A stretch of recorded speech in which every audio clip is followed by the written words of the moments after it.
Thank you very much for joining us. Thank you, Kevin, for your excellent introduction. And welcome, everybody. Thanks for taking the time out this evening and for joining Dr. Marie Jhin and myself for a candid talk on Asian beauty and tips and the differences between Asian, Eastern, and Western beauty concepts and treatments, suggestions for how to include, or rather include Asian beauty tips into your own regimen, and maybe get a better understanding of what, I guess, beauty is generally something that everybody tries to perfect in their lives in some form or other. And in a day and age when the economy is still very much a factor in what people choose to spend their money on, what they choose to care about, beauty is still very much up there and one of the leading economic engines in general. So thank you very much, Dr. Marie Jhin, for joining us. Before we go into a more in-depth discussion, I want to just introduce a little bit of Dr. Marie Jhin's background and how she came to this point. And of course, we are here to discuss even further the book that she just published called Asian Beauty Secrets, which will be available afterwards for signing and for more perusal. For those of you who do not know, Dr. Marie Jhin was born in Seoul, and she's a graduate of Wellesley College and Cornell University Medical College. She is a board-certified dermatologist, an Asian skin expert, and director of premier dermatology in the San Francisco Bay Area. She has been featured in numerous magazines, including 17 and Oprah, as well as on the local news, TV shows, newspapers, and on the internet. She's a fellow of the American Academy of Dermatology, the American Society for Dermatologic Surgery, and she's a member of the Women's Dermatologic Society and American Society for Mohs Surgery. She's been rated as America's top doctor for the past 3 years and has been an adjunct clinical instructor of dermatology at Stanford University since 2001. Ladies and gentlemen, would you please help me welcome Dr. Marie Jhin.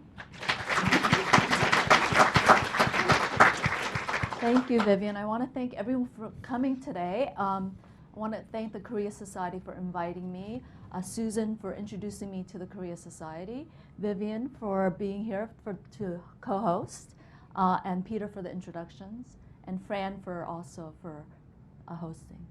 Thank you. So without any further ado, I wanted to acquaint our audience with you just a little bit more. Perhaps you can talk a bit more about your background and career and how all of that culminated in you writing this book. So I went to medical school. I'm from New York, so this is my hometown. I love coming back here. And I became a dermatologist after several different journeys in the field of medicine. I had traveled the world, wanted to save the world, and ended up becoming a dermatologist. Decided to make everybody beautiful. But anyway, the reason this became a part of the reason why I wrote the book was through my background being Korean American. And I have to say my parents are here and my youngest daughter is here with us tonight. I wanted to, there was a lot of questions for me. So when I was growing up in Korea, I remember fondly, and this is all in my book, of going to the communal baths with my aunt, my grandmother, my mother, and just spending hours there. And I remember just my grandmother would just say, "Can you scrub my back with the exfoliating cloth?" And I just had such fond memories of that. And that tradition continued as we moved to the States. And in fact, I went today. I spent 2 hours at a Korean spa today. So it has become part of my tradition. As I became a dermatology resident, actually as a medical student, I remember also my mom saying to me, "You look very tired." So she went to a herbalist and brought back a concoction of something that tasted terrible, but I remember just taking it anyway, but never questioning what was in it. And this continued as I had 3 children, and after every pregnancy, my mom would make me this, seaweed soup, and she would keep me warm. So there were all these traditions, and I always wondered, were they, traditions? Were they folklore? is there science behind it? And this kind of questioning continued as I became a resident in dermatology. And I remember saying to my director at my residency, he says, what are you interested in? And I said, I'm interested in learning more about these kind of beauty health secrets. Why do the Koreans continue to exfoliate their skin?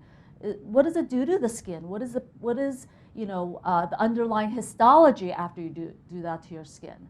So I've always had that kind of on the back of my mind, and I've been in practice 10 years, and finally I decided, I'm going to write this book. I'm going to finally do the research. I'm finally going to figure out the answer to all those questions, and I bet other people have questions.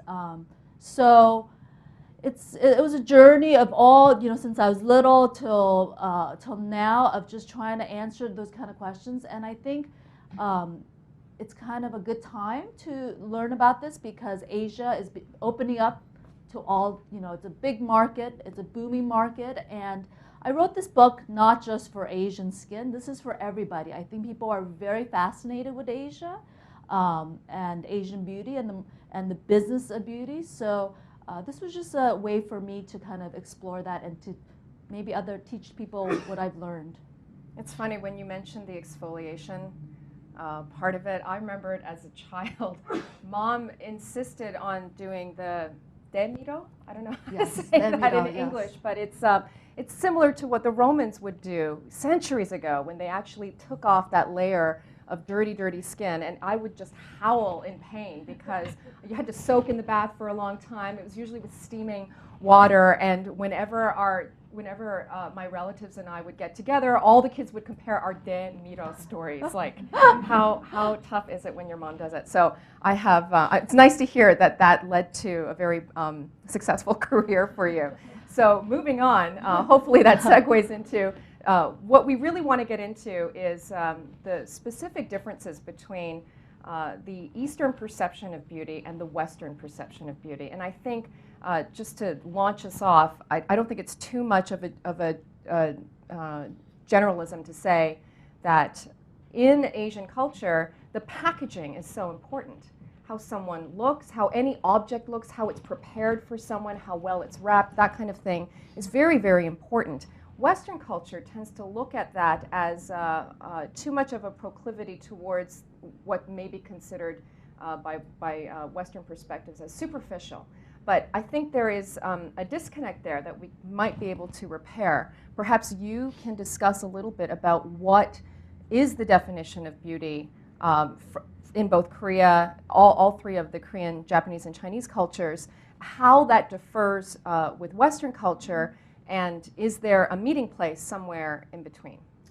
So I think what's interesting is that I first want to preface by the fact that I focused on just 3 countries, Korea, Japan, and China. And the reason I did that was I see a lot of Asian patients. I'm from Korean background, and I didn't want to make it too broad, okay?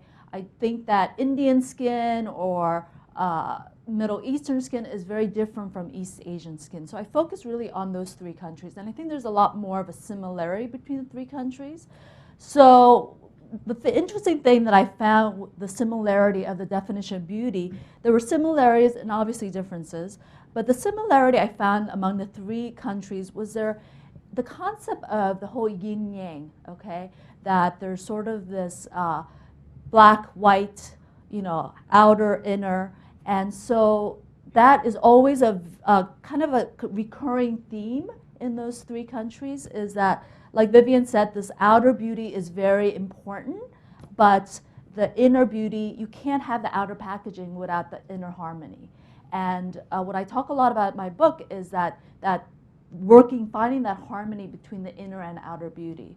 And I think what's different in sort of the Western society is sort of the lacking of that harmony of what is that true beauty is really having that harmony between inner and outer beauty. So in Western society, definition of beauty may be more of not so much how you present yourself, but the whole outer package of hair, makeup, skin, having no wrinkles, versus what can radiate inside to out. So how does that, how can one chase that inner beauty? Maybe you can give some examples of what you can do to make your inside beautiful in order to make the outside reflect that. So what I found in a lot of these countries was the fact that food, nutrition is very important. The Japanese are really into shan or food.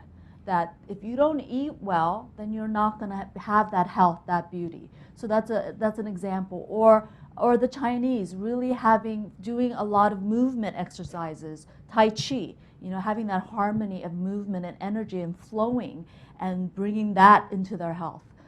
So that's important. Koreans, the one thing I've learned from this whole communal bath ritual, besides the fact that exfoliating skin, it can be very good. It's like doing a whole body microdermabrasion. But actually what I learned is that time is a great time to have some peace and time to have a relationship with other women. And having that for yourself, how few women, we're so busy that how many of us have 2 hours to spend on ourselves and to relate to other women? And having that kind of harmony can bring out that outer beauty. Do you see here in the United States, American culture starting to incorporate those values a little bit more? More and more you see products that contain green tea. More and more, the hot stone therapy that you see at spas. This was something that I noticed when I first moved here 10 years ago. It was like, oh, all of a sudden it's the thing to do. Whereas those types of activities were incorporated in our family life when I was being raised by my folks. So I think can you explain that? Yes, I think that it's really interesting. I think of all the societies, the Americans are the busiest.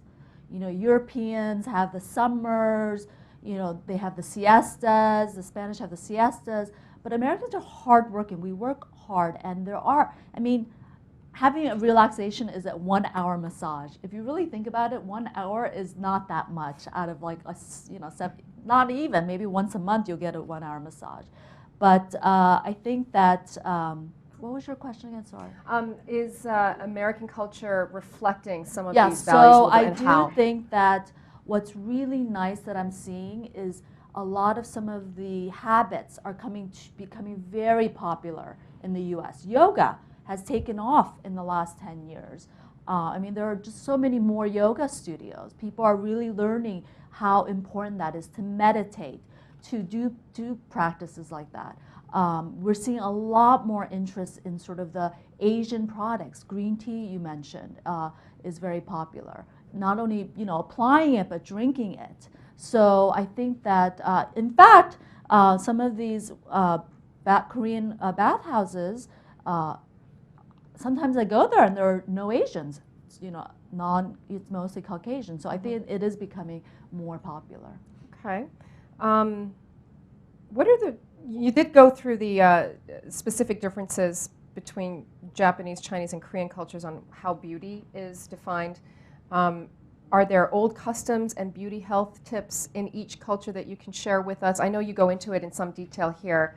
I was surprised to read that nightingale bird poop is really good for the skin, especially if you have acne problems or sensitive skin.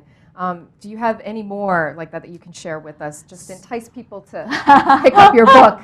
Yes, you have to read the book to learn more.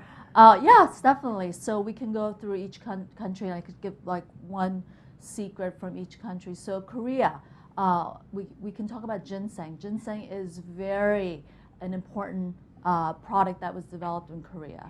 And it has, anti-inflammatory effects. It really is, a lot of the Chinese medicine doctors use ginseng to kind of they talk about moving the energy. And then there's science behind ginseng. So I think people are becoming a lot more interested in ginseng. So that's something that is from the Korean history of beauty. Okay, Japan, we talked about the nightingale poop. Who would have thought, right? But Victoria Beckham uses it as her facial. And in the nightingale droppings, there is something called guanine, which is actually in your DNA. So it helps kind of stimulate your new collagen, your new skin. And so a lot of people use it as almost like a light acid, especially for sensitive skin. It can help kind of be a little exfoliating light acid for your face. So that's been kind of a secret that I've discovered from Japan. You can get that done here. You can get that done here. So you just have to look on the internet. Everyone's going to run out and call up the local spa and ask, do you have any nightingale poop you can put on my face now, right? Please go on. The Chinese are I think they are, what's interesting about the Chinese is that they probably have some of the longest history of beauty secrets. But a lot of it is based on herbs, and one of the secrets would be like pearl powder. The empress would have ground pearl powder, which is full of calcium. They would take it internally as well as apply it topically. And in fact, a patient of mine lives in China also comes to see me when she's in the U.S., takes that and uses it in China. So continues to do that. Actually ingest it as well as apply it. As well as apply it. That kind of reminds me of the, I think some years ago, people were talking about gold leaf as something to not only ingest but also apply. I mean, very expensive product to put on your face on a regular basis, but pearl is kind of up there. There's there's a quality of luxuriousness with that one. Suggestions on what people can do and what they should not do, either at home, when shopping for products. Do you have any tips that you can give people? Just in general tips? Just in general tips, something along the lines of an Asian beauty tradition. Well, I think the biggest secret, honestly, with Asian, people always ask me, oh, are Asians born beautiful? I think all Asians have beautiful skin. Are they born that way? It's all genetics. They don't do anything. But to be honest, the real secret in Asian beauty, there are a few, but I would say one of the top two would be, maybe top three would be, the first is they were always good about whiteness was considered beautiful. You look at the geishas, the Japanese considered mochihara, which is like rice pounded face, to be beautiful. So they would put on all that white powder. Koreans, white was considered, and this is before colonialism. That's what's so fascinating. And this not only pertains to Asia, but if you look in Africa or India, people always wanted to be white. And what was interesting is that the beauty secret is they avoided the sun. And if you want lasting, beautiful skin, and look at the Asians who avoided the sun, they wore gloves when they're driving, they carry their umbrella, they have beautiful skin. So that is definitely something you want to do. And I think the second thing that I've learned with Asian beauty and kind of maintaining it is being diligent. It's about, I know we go through, a lot of it is, what looks good, what packaging looks good, oh, that smells good, but it's really about being diligent and using, if something is right for you and you feel like it's doing something, you got to use it for at least, especially topical products, you got to try for 6 months to a year before you say it doesn't work, and see if there's some science behind it. Otherwise, you are picking it based on the packaging or what looks good. Diligent. I find that especially with the Asian women, they're very diligent about taking care of their skin. That means they make, getting a facial or going to, a dermatologist a part of their regimen. It's a normal thing in their life. I just came back from Korea a couple of months ago and was visiting with my mother's friends. And they were asking me, as someone on television, you wear a lot of makeup. What do you do to keep your skin healthy? And I actually have really bad skin. Because of the makeup that I wear, it's constantly clogged. I'm constantly breaking out. I spend a lot of money on facials. And they told me that the new thing to do in Korea is to constantly cleanse and not just do like splashing water on the face and a little bit of sudsiness. they're now doing the little pinky routine, the pinky finger routine, where they go in tiny little circles all over their face. They start with the inside of their nose and the inside of their ears, because those are considered the most dirty parts of the head at the end of the day. That and not changing products a lot is a big deal. Plus, when they put on makeup, they try to make it look like they're not wearing any makeup now. Has anyone heard of this? It's like, if you can tell that someone's wearing makeup, then that's not considered beautiful anymore. I'm wondering if any of this jives with what you know, with your expertise. What's interesting is a friend of mine who's a dermatologist in Chicago saw Oprah as a patient. She said Oprah had the worst skin because she's same thing. When you're on TV, you're constantly having makeup on, you're under the light. So it's true. The more and I see this with my teenage patients with acne. It's this vicious cycle, I tell them, you know, they're trying to cover it up, but then they put more makeup, and then it causes this vicious cycle of bad skin. But yeah, Koreans are very, I think they sort of set the beauty standard when it comes to kind of trying out new things, different procedures, and taking care of their skin. They set a trend, actually, more than the Japanese or the Chinese, and trying to do different things that are kind of more innovative. So, your take on the products that have bleach in them. What would you tell a patient who asks, should I use this? Is it wise to use it? Because that's very popular in Asia, throughout Asia. In fact, Estee Lauder, I mean, their products that are sold in Asia specifically have whitening agents in them. Would you suggest doing that? Are you absolutely against it? I'm not. Actually, the main ingredient that you're talking about is something called hydroquinone. And there's controversy recently about it. And the reason there's controversy is that it can be misused if people are getting it over the counter, or they're getting it illegally at such a high percentage. It can be toxic if it's a 20%. But usually the percentages that we prescribe or we give out or what's over the counter is very safe.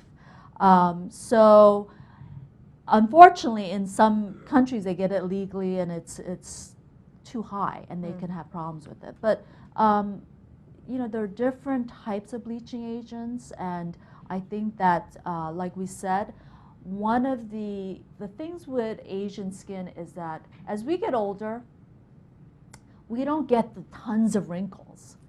Our issues, the issues that I see with myself, my patients, is that we start to get the brown spots. Okay, especially if you're not careful with the sun. The brown spot is what defines aging.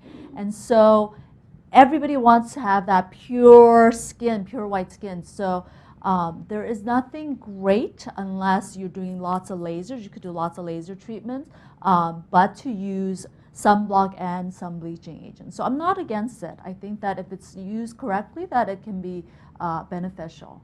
What I find interesting is a few years ago, this is a really funny story. A few years ago, I got invited by a big cosmetics company to have dinner with the top beauty editors from China.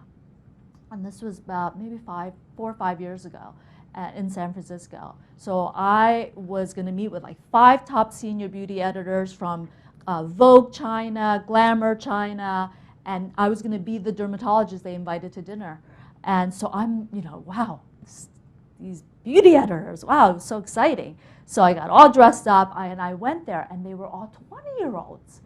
Because in China, you know, because it was communist for so long, and now it's, you know, opened up, beauty is defined by the younger generation. So they were all 20-year-olds. They couldn't care about wrinkles and Botox. They had nothing interesting to ask me. But the one thing they asked me was, how do you stay white? So I just found that very fascinating. That was the one thing they were very interested in.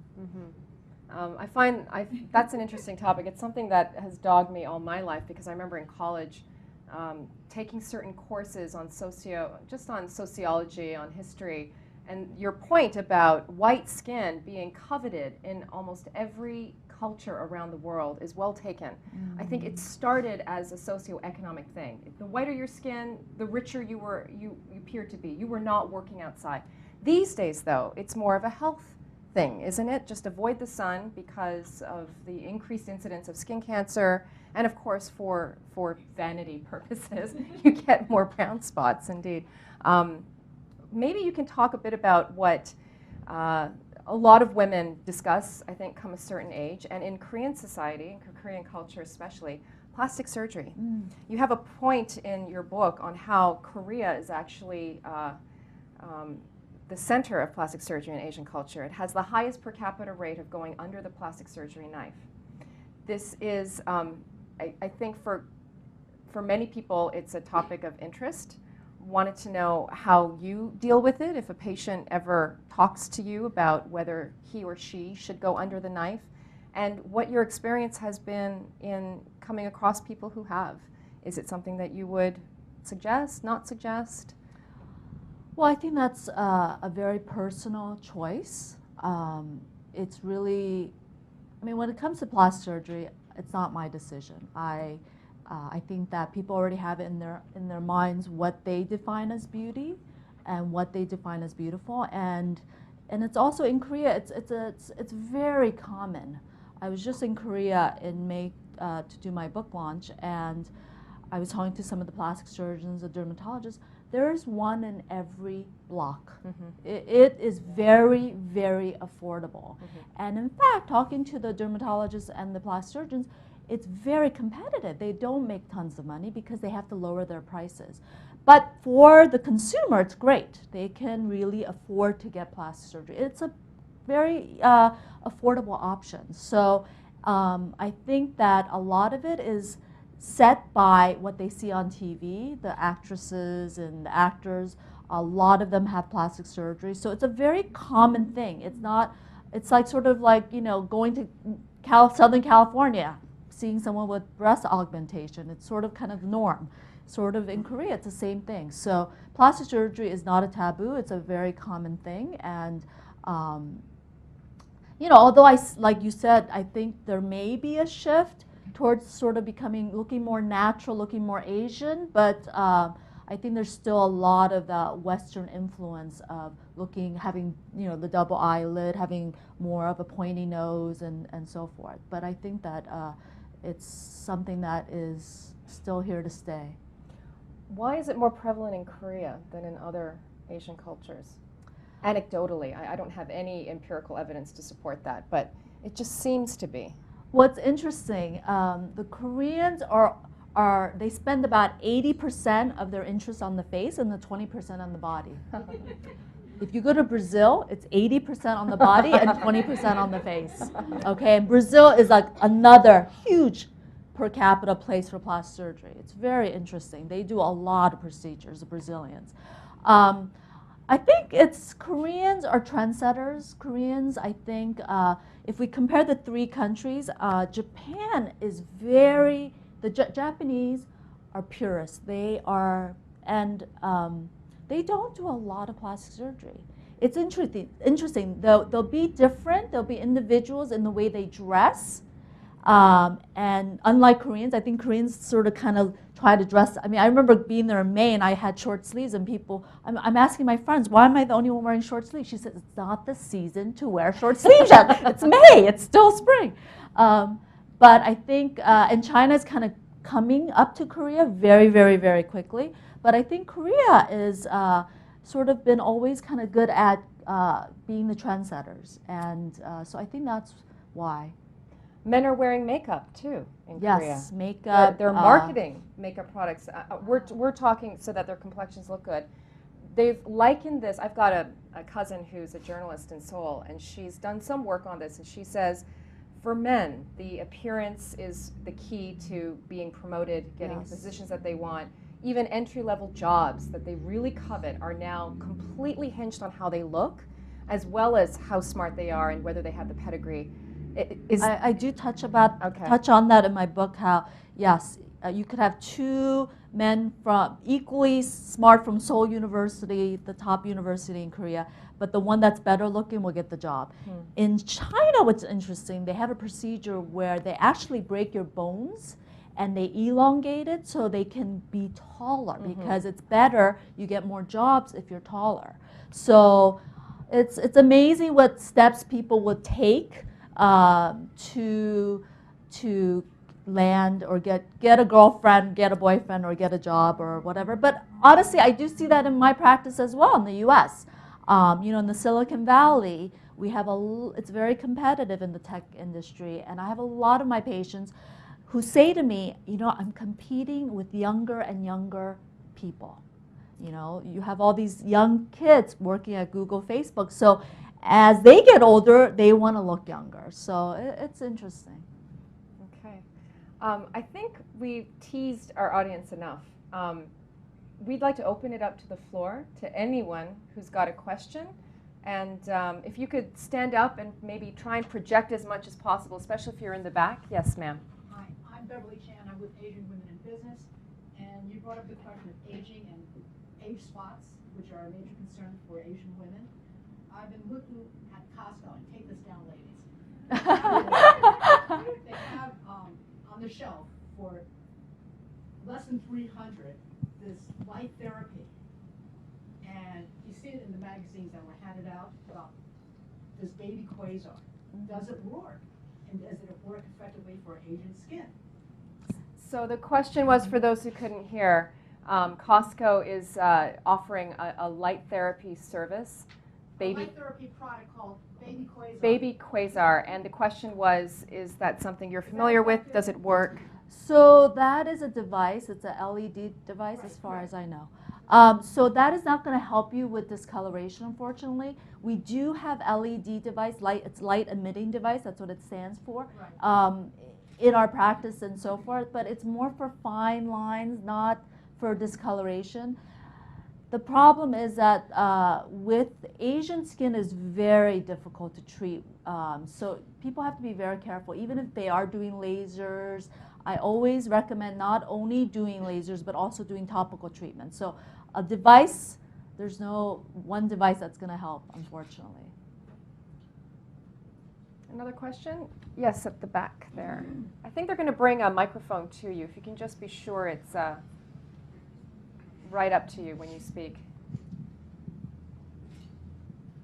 Yes, I'm curious about what do you think of Asian cosmetics companies and their products? It seems like, I'm more Pacific from Korea, for example. What would you say about the potential for these Asian cosmetics products to go mainstream here in the United States, not just among Asians or Asian Americans? I mean, what do they offer to what's on the market that is not available in the mainstream market? I think there is great potential actually for if they market it well. I think that, like I said, Asia's hot. So there's going to be a trend towards what are Asians doing? What are the products that Asians are using? Sort of like French products used to be very hot.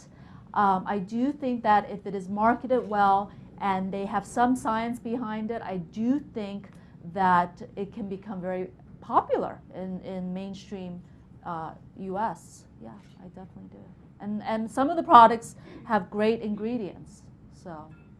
By marketing, do you mean like getting a celebrity spokesperson, because I think Kate Blanchett she's the spokeswoman for SK2 out of Japan, and around Europe, it's totally taken off. Yeah, I think that if it can be done in a way that SK2, I think if it can be done in a way where there's an understanding of Asian beauty and the standard of Asian beauty, yeah, I think it'd be very popular. Another question? Hi, my Yes. name is Angela. I had two questions. The first one being, I've noticed the prevalence of medical spas going up everywhere in Korea and here. And I was wondering what your thoughts are about that industry where non-doctors are performing laser and other procedures. And also the second question is, you talk about, like Asian secrets that work, and I was wondering if you knew of any that really didn't work and we should totally ignore it because they're stupid. Thanks. I'm sure there are a lot that don't work.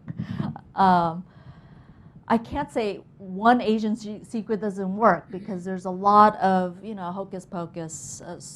But in terms of medical spas, it really depends. In as far as I know, in Korea, a lot of the medical spas are actually run, there are a lot of chains run by doctors, as far as I know. But in the US, it depends on the state and their regulations. So for example, in New York, anyone can perform a laser. But right across in New Jersey, only a doctor can perform it. So it really depends on which state you live in. Honestly, I have seen a lot of negative outcomes from people going to, especially Asian patients, because a lot of my Asian patients come to me, and I say, why didn't you go back to them? That come with side effects from having a wrong laser done, because people don't understand Asian skin. That if we have any type of inflammation, it's like if you get a cut on your hand, it will hyperpigment if you do it incorrectly. And that hyperpigmentation, which is a discoloration, which means it turns brown, is very difficult to treat. So I have patients, and Asians, people ask me, do Asians have sensitive skin? I do think there are a lot of Asians with sensitive skin, and so you cannot just use any products or any type of treatment. So you do have to be very careful where you go to go get your treatments done. Yes.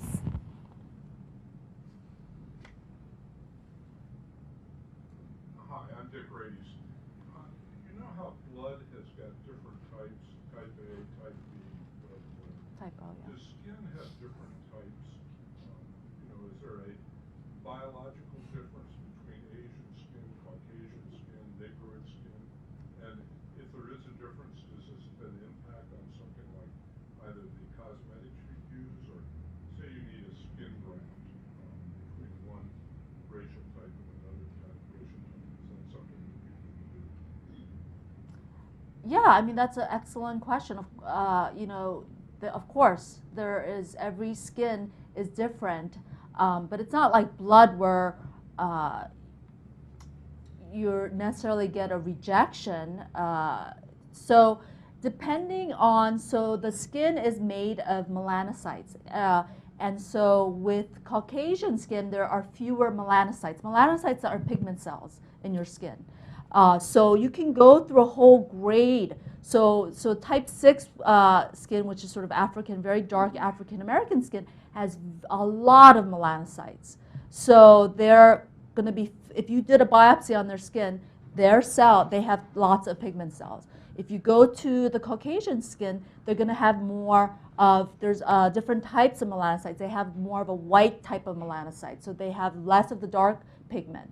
So Asians are kind of in the gray area of melanocytes. We can tan sometimes very easily, but that also means that we can also have problems because we're not completely white or completely dark. So there are different issues with different types of skin. So yes, there is a different science between all the different skins. Yes, at the back. Thank you so much for coming. I was really looking forward to the Asian beauty secrets and hearing how I can become more beautiful. So when I go to my dermatologist and ask them about product, and as a woman, you naturally are drawn to all that kind of candy in the department stores. I ask them what I should use, and they always say, oh, Cetaphil and some sort of sunblock. It's like so anti-product, and I'm like, but the La Mer looks so good, Is there a certain product line that you would that you would endorse to say that it seems more effective on Asian skin than other product lines? Well, so with Asian skin, I actually I think that there are good products out there. I think that so there's a whole bunch. I'm not going to endorse any product tonight, but the dermatologist, it depends on what type of dermatologist you go to. Yes, you need a very, very good sunblock. I would recommend a good physical block. Okay, so nowadays everyone is going away from chemical blocks. Physical blocks are sunblocks that actually prevent penetration of the rays. So they have micronized titanium or zinc oxide, and you could find that really good ones. And Asians tend to be sensitive to the chemical sunblocks. So get one of the physical sunblocks. Number 2, Asians are very, very sensitive to acids. Okay, so that includes salicylic acid, retinoic acid, and even benzoyl peroxide, which is not an acid. So some of the chemical peels. So one of the anti-aging regimens would be to include a retinol or a retin-A for kind of Asian skin. And a lot of products out there contain that. So if you can find one that is, and the thing is, the key with those kind of things is, I do have Asian patients on it, but they turn bright red, is the key is to start with the lowest percentage and then maybe do it every other night, including, and use a moisturizer on top of it so it dilutes that acid. So you can use an acid, a I'll say a product, Rock, you can, over the counter, Rock has a good retinol product.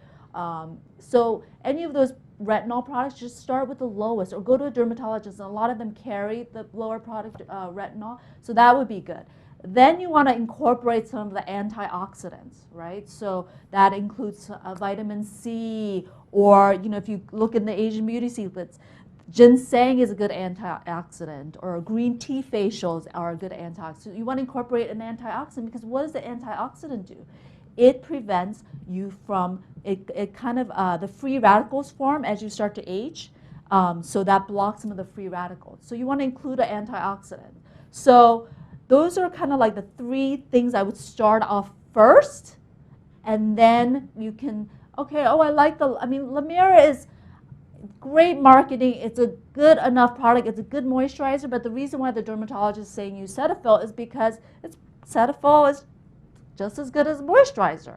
But if you like the La Mer and you can afford to spend however much costs, then you can incorporate it as well. But make sure you incorporate some other stuff that have active ingredients that are actually doing something, that has a science behind it. I think there was someone in the back there. Hi, my name is Erin Kill, and I'm actually a dermatologist in New York. So welcome. Thank you for coming. I have a question for you. I myself was in Korea during May for the World Congress of Dermatology, and noticed, of course, there's a lot of Korean vendors trying to promote their products. A lot of good products that are not available in the US, and a lot of the times they say, for example, La Roche-Posay, they have a specific arm that's specifically in Asia where they sell specific products. And a lot of those things are not available in the United States. They talk about because of the FDA. Do you see that, I guess, because we're talking about specifically Asian beauty secrets, a lot of great products that are available there that we can't necessarily get here unless we go there and purchase them. Do you see that perhaps changing in the future? And does it have to do with perhaps perception that these products, perhaps amongst Americans, are not really tested enough for them to receive that type of approval? I disagree. I don't think that, because I have talked to some of those cosmetic companies. I'm not sure it's the ingredients that's not why they have it here. It's very marketed towards the Asian population. So it's not anything. La Roche-Posay doesn't have any unique ingredients that cannot be brought here. Definitely not. That is not true at all. I think that it is just skillfully marketed to sort of promote, sort of like, they like to push that white skin, kind of has ingredients for white skin, because that's what they know Asians want, something that will lighten their skin. But as far as I know, as far as I know, there isn't any special or ingredients that cannot be brought here because of the FDA. There's another question. Yes.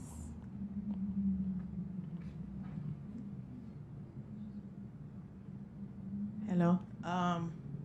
My question, this is a comment and then a question, because you mentioned that Asian skin is very sensitive to acids, retinoids and salicylates, and also dark skin. And also when you do laser to dark skin, they tend to do hyperpigmentation as Asian skin. So basically dark skin and Asian skin has a lot of common in the hyperpigmentation and the reaction to acids. My question is, I'm not expecting Asian skin, but I do go to YouTube a lot, looking for Asian uh, like treatments for skin, and one of that is very common is the using of aspirin as a like a mask, and also white rice. So can you comment about those? Yes, so aspirin is salicylic acid, and that's a very, very, very common chemical peel that actually is performed. So aspirin, they're just using is salicylic acid, and that's a very common peel. And most Asians can tolerate it, so you would have to start at a very low. There are different percentages of salicylic acid, which is aspirin. So you would have to start at the lowest grade, so you could get a 20% salicylic acid peel. And most Asians can tolerate it, and even maybe a 30%. But when you go from a salicylic acid to, let's say, a glycolic acid, you have to be very careful, or a Jesner's peel. So salicylic acid is a very common chemical acid that Asians can get and use. And then in terms of the rice is a very in fact, in the Nightingale poop, they combine rice to make the facial peel. So that's a common thing to add. Rice bran is actually one of the secrets in the Japanese section for beauty secrets. So you can look that up. Wait, I just want to follow up on what you said. On YouTube, you said you're looking this up, and are people like making home remedies on their own? Like they're grinding aspirin tablets and applying it? Really? Yeah, it was an Asian girl. She's a mother. Now she's very famous in YouTube. Wow. Would you suggest doing that? Yeah, not really. Since we've got an expert here, I just had to know. Wow. Wow, and I go to YouTube to get knitting patterns. Who would have thought? Yes, in the back.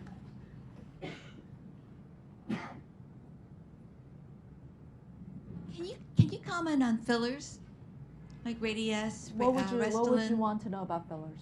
How you feel about them? I love fillers. I love fillers. Me too.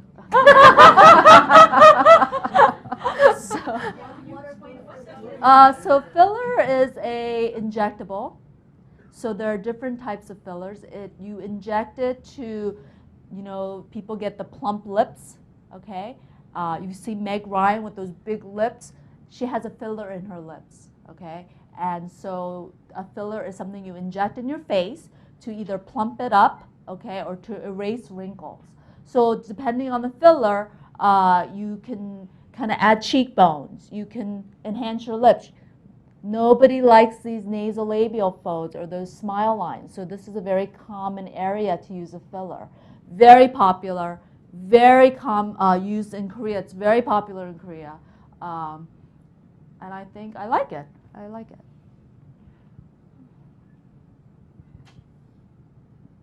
Yes. What about facials? Are facials,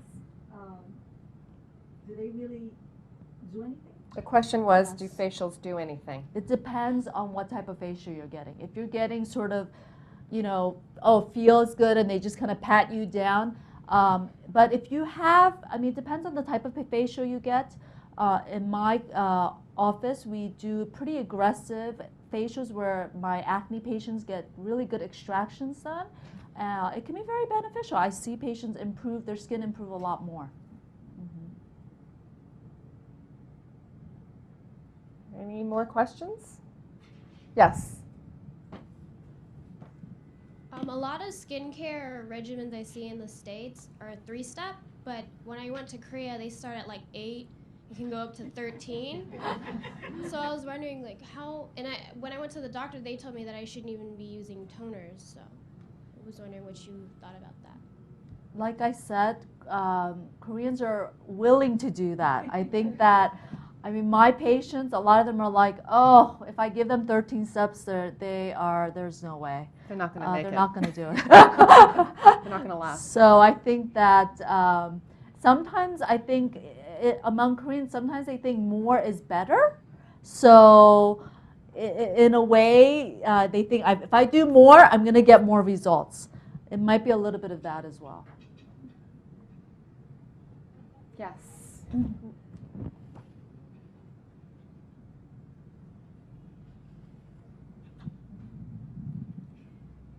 So I hear that your skin gets used to the routine that you do every day. So when should you be changing up your skin routine or adding new products or using different products? See, that's a myth. So a lot of people say, oh, my skin's getting used to it, and that drives me nuts because I'm like, you're getting the results. Why are you changing? I think people kind of have a habit of like, God, I want to try something different or something new. My feeling is if things are going well, there are only a few cases where you would kind of step it up. Let's say you are at doing like a retin-A or a retinol, and you feel like, okay, I'm ready to my skin's handling it really well. I'm getting a little older. Then you could go to a little higher percentage. So step it up in that way. Yes, that makes sense. But if what you're doing is working for your skin, and you're not, and if you're aging and you see new things, then maybe you want to step it up. If you're starting to see like, I have more wrinkles, or I have a brown spot, well, then you're missing something there that's not helping that. So maybe you want to change your routine. But if you're doing well on your routine, I would stick with it. Yes. Does resveratrol really help? You know, they have resveratrol, you know, those things that come from grapes. Resveratrol? I think it was resveratrol. The grapes, they come in tablets too. They sell them in health nuts. Do they really help? No, I don't know anything about that. Okay. Yes, on the side here.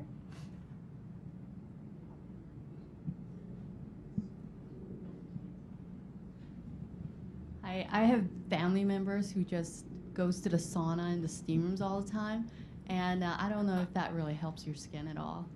Does it? You know what? When you get a facial, you get your face steamed.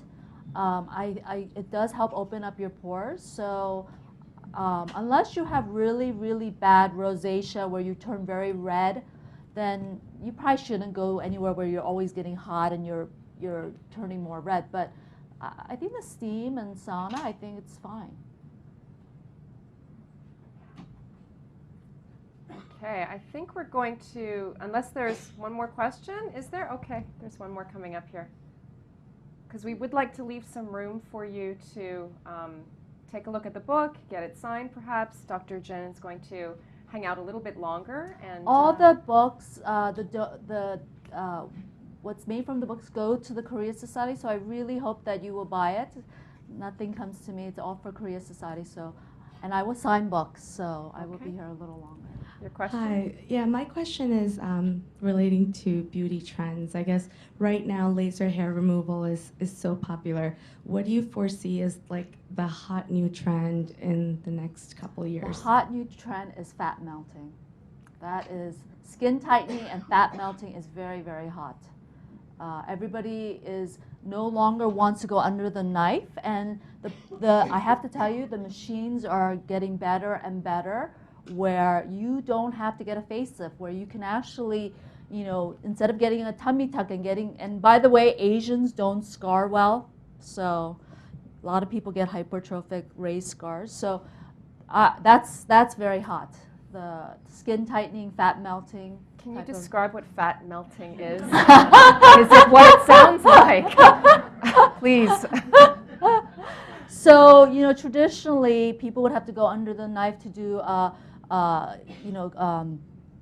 liposuction, and they would actually have to go in and kind of suck out all the fat, or do a tummy tuck where they have loose skin. You would have to cut your skin. And now there are different types of machine depending on the modality. It can be ultrasound based, cold based, heat based. So there's all this different technology. And what it does, a lot of the times what it does is it actually melts the fat under your skin after you're doing the treatment. And then your kidney, your whole body kind of releases it through your urine or your, you know. So it's fascinating. It does. I have seen it work, and Well, how long does it take? you do have to do multiple treatments. Yeah. Okay, I hope everyone learned something new today. I know I did. Dr. Marie Jhin, Yes, everyone. thank you so Thank you so much for your time.